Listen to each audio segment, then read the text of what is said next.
বঙাইগাঁৱৰ তৰফৰ পৰা আমাক যিখিনি ফাৰ্নিচাৰ আগবঢ়ালে সেইখিনি আমাৰ খুবেই প্ৰয়োজন আছিলে গতিকে তেওঁলোকে দিয়াতে আমি বহুতেই ভাল পালোঁ আৰু তেখেতসকলক আমি আমাৰ প্ৰেছ ক্লাবৰ তৰফৰ পৰা ধন্যবাদ জ্ঞাপন কৰিছোঁ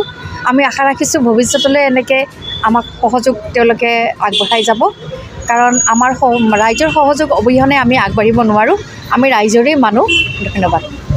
NTPC सालाकाटि बङाइगाव कम्पानिनिफ्राय क'क्राझार प्रेस क्लाबनि मावखुलिसिम चेयारजों लोगोसे टेबोल बायदि बायदि मुवा बेसाद जोंनो कन्ट्रिबिउसन होनायनि थाखाय जों क'क्राझार प्रेस क्लाबा अरायबो NTPC बङाइगावनिसिम जों मान बावो आरो गोजोननाय फोरमायो मानोना खौरां बिजों आरो खौरां मावफारियाफोरनि मावखुलि सालायनो थाखाय गोबां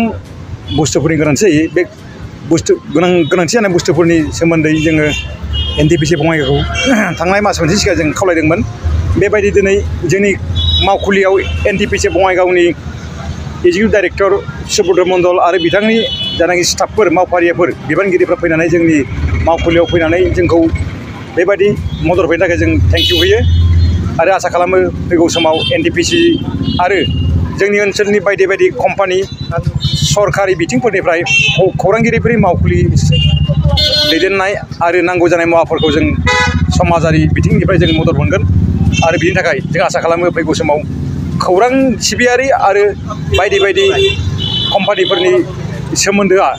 गोथौनिफ्राय गोथौसिन जालांगोन फैगौ समाव आरो जों जोंनि मावनांगौ खामानिखौ जों मोजाङै मावफुंनो हागोन आं बेखौनो मिजिं खालामो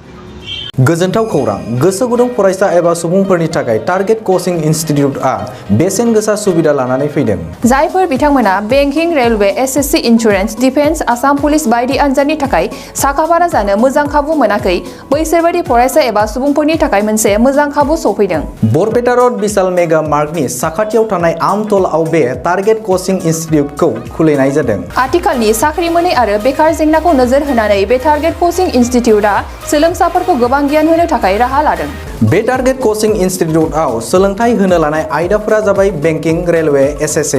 इन्सुरेन्स डिफेन्स आरो आसाम पुलिस